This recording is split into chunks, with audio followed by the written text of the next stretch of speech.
Hello friends, welcome to my channel crazy life with Namrata. Friends, आज मैं आप लोगों को भक्त और भगवान के बीच क्या रिश्ता कैसा होना चाहिए उसके बारे में एक कहानी सुनाने वाली हूँ कि जब भक्त अपने कोमल मन से बिना किसी छल प्रपंच के अपनी सरलता से भगवान को जीत ले, भगवान को प्रसन्न कर दे, तो भगवान खुद उन्हें दर्शन देने आते हैं।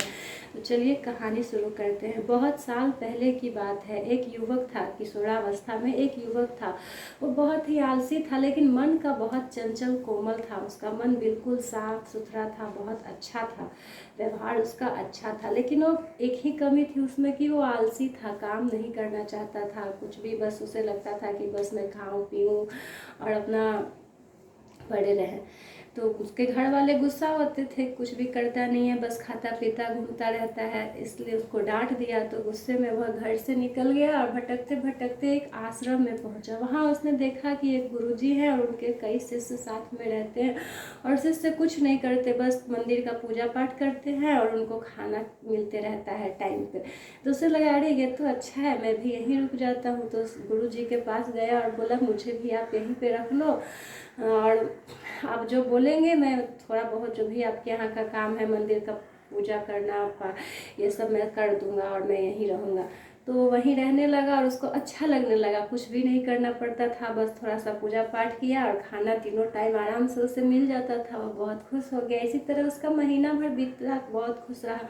एक दिन एकादशी आई तो गुरुजी ने कहा कि आज खाना यहाँ नहीं बनेगा, हम सब उपवास रखने वाले हैं और तुम भी उपवास रख लो। उस पर उसने कहा कि नहीं नहीं, मैं उपवास नहीं रख सकता। अगर मैंने उपवास रख लिया तो मैं तो कल तक जिंदा भी नहीं रह पाऊंगा, क्योंकि वो ये सब कभी करता नहीं था, व्रत उपवास। उसे बस खाने का शौकीन था, खाता था, अपना मौज करते रहता था, खुश रहता था अपनी ज़िंदगी में। तो उनसे गुरुजी ने कहा कि अगर तुम उपवास नहीं करोगे तो तुम्हें यहाँ खाना नहीं मिलेगा, क्योंकि यहाँ खाना नहीं बनेगा और कोई बनाएगा भी नहीं। तुम खुद बनाओ और यहाँ से दूर जाके नदी के पास और वहीं बनाओ, वहीं खा लेना। और हाँ, खाने से पहले खाना बनाना तो प्रभु राम को भोग जरूर लगाना, क्योंकि हमारे आश्रम की परंपरा है कि हम लोग पहले भगवान जी को भोग लगाते हैं, उसके बाद खाते हैं, पता ही है तुम्हें। तो उसने कहा ठीक है गुरुजी, ठीक है। तो वहाँ से अपना राशन का सामान सारा लेकर और नदी के किनारे चला गया। किसी तरह से वो जान रहा था कि आज तो खाना मिलेगा नहीं, अगर खुद ना बनाया तो मरता क्या ना करता। उसको खाना चाहिए ही था और मिल सकता नहीं था, दूसरा कोई रास्ता नहीं था, तो खाना बनाने में लग गया। किसी तरह से उसने खाना बनाया और जब खाने जाने लगा तो उसे याद आया कि अरे गुरुजी ने तो कहा था कि पहले प्रभु राम को भोग लगाना। तो उसका मन इतना चंचल था कि हम क्या करते हैं, भगवान के सामने रख के भोग, मूर्ति के सामने, प्रतिमा के सामने या फोटो के सामने रख के भोग लगा देते हैं, ये हमने भगवान को भोग लगा दिया। पर वो इतना चंचल उसका मन था कि उसने क्या किया कि खाना बना लिया, लेके बैठ गया और भजन गाने लगा, प्रभु श्री राम आइए, मेरे प्रभु आइए, भोग लगाइए। ऐसे ही गाता रहा जब तक भगवान आए नहीं तब तक गाता रहा। तो उसके भक्ति से भगवान भी खुश हो गए कि इतना अच्छा से बुला रहा है। तो भगवान आए और माता सीता को भी साथ में ले आए। ये देख के वो युवक जो था वो सोचने लगा मन में कि ये क्या, गुरुजी ने तो कहा था कि प्रभु राम को भोग लगाना, यहाँ तो दो लोग चले आए, मैंने तो खाना ही दो लोगों का बनाया है और अगर इन दोनों को दे दिया तो फिर मुझे भूखा रहना पड़ेगा। लेकिन फिर उसने सोचा कि अब मैंने ही इन्हें बुलाया है तो इनको भूखा रखना ठीक नहीं है। तो उसने क्या किया कि खाना दो लोगों का जो बनाया था अपने और राम जी के लिए, उसने राम जी और सीता जी को दे दिया और उनको खिला दिया। और फिर बोला, फिर भगवान दर्शन देके उसको खाना खा के चले गए। फिर एकादशी आने वाली थी, फिर उसको गुरुजी ने कहा अगले महीने की जाओ ऐसे ऐसे करना, वहीं पे खाना बनाना, वहीं खा लेना, भोग लगा के खा लेना। फिर उसने वैसा ही किया, खाना बनाया। तो उसने सोचा था कि मैंने दो लोगों का बनाया था अपने और राम जी के लिए, तो दो लोग तो वही आ गए थे। तो इस बार उसने तीन लोगों का खाना बनाया, तीन लोगों का खाना बनाया और वैसे ही भजन गा गा के बुलाने लगा, प्रभु राम आइए, सीता राम आइए, भोग लगाइए, मेरे भोजन का भोग लगाइए।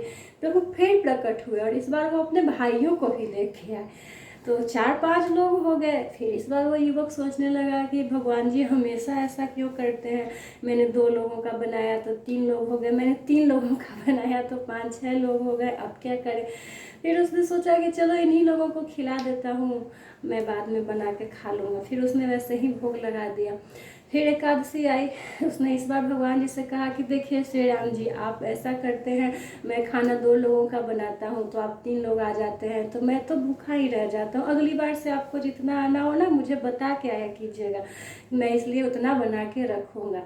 फिर ऐसा हुआ, उसने जाकर गुरुजी को बताया। गुरुजी भी सोचने लगे, गुरुजी को लगा कि ये मजाक कर रहा है, कहाँ भगवान, वो भी अब सीता मैया अब अपने भाइयों के साथ इसको दर्शन देने वाले हैं, हम तो भोग बस उनकी प्रतिमा को लगाते हैं, फोटोज को लगाते हैं, ये ऐसे ही बोल रहा होगा। विश्वास ही नहीं किया। फिर एकादशी के दिन उस बालक को वही काम मिला, जाओ नदी के किनारे और खाना बना के और भगवान जी को बुला के भोग लगाना। तो इस बार उसने गुरु जी को भी कहा कि गुरु जी आप भी आइएगा, आपको मेरी बात पे भरोसा नहीं है ना, आप आके देखिएगा कि प्रभु श्री राम आते हैं और माता सीता को भी लेके आते हैं, भाइयों को भी लेके आते हैं। तो उसने खाना वैसे ही बनाया, बुलाने लगा सच्चे मन से, प्रभु राम आइए, सीता राम आइए, भोग लगाइए। तो इस बार श्री राम जी हनुमान जी को भी लेकर आए।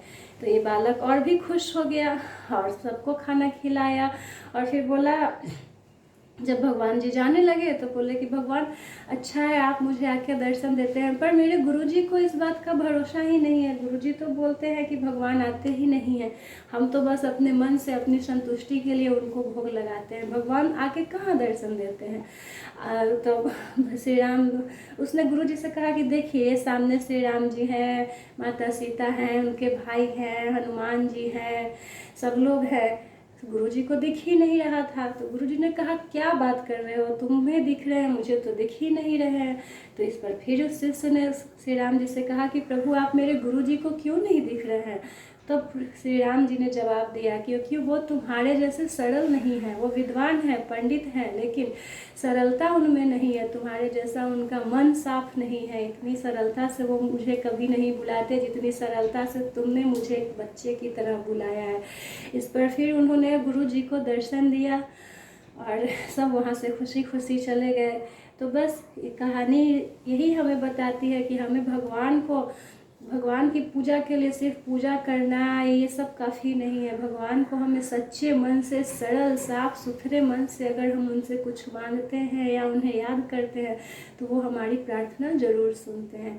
तो बस मैं एक कहानी आप लोगों के साथ शेयर करना चाह रही थी। कहानी अच्छी लगी हो तो लाइक कीजिए, शेयर कीजिए, कमेंट्स कीजिए, और अगर मेरे चैनल पे नए हैं तो चैनल को सब्सक्राइब कर दीजिए। Thank you.